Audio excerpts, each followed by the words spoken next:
You ask Tiger to solve. This deals with linear equations with one unknown. The final result is g equals -5. Let's solve it step by step. Simplify the expression. Simplify the arithmetic. Swap sides.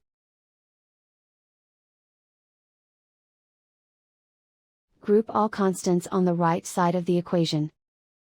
Subtract 4 from both sides.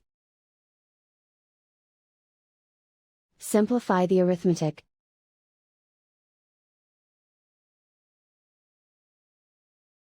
Isolate the g. Divide both sides by 2. Simplify the fraction. Find the greatest common factor of the numerator and denominator. Factor out and cancel the greatest common factor.